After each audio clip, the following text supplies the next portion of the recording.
So in this example here, we are asked to find the least positive value of theta given this expression or this equation that you see here.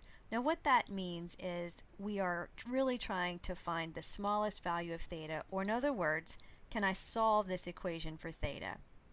The way that we approach this has us going back and utilizing the identities that we're covering in this section.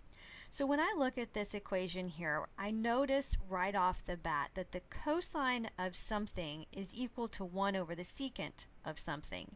And if we think back, we just learned the reciprocal identity that said the cosine of theta is equal to 1 over secant theta.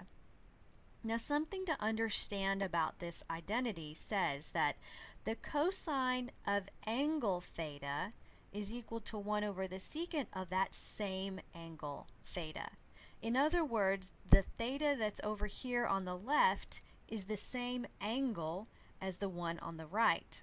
So if we take that concept and we try to apply it to our equation up here, what that tells me then is that the cosine of some angle is equal to 1 over the secant of that same angle.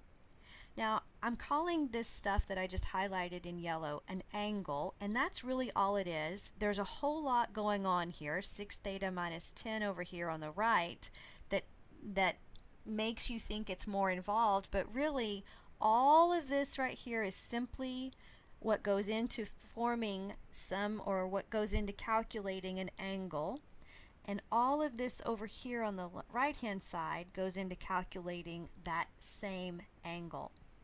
Okay, so now if hopefully you understand where I'm coming from when I take this, and because this angle over here, the cosine of that angle is equal to 1 over the secant of that same angle, because of that we can come down here and I can set the angle on the left, 6 theta minus 10, equal to the right hand side, 4 theta minus 6, because why? Because this angle is the same as that angle right there. That's what the identity tells me.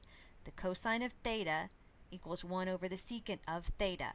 Those two thetas in the identity right there are the exact same angle.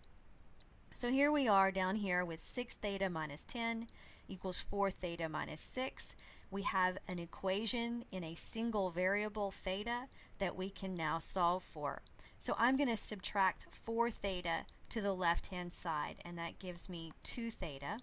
And I'm going to add 10 to the right hand side. So 10 minus 6 gives me 4.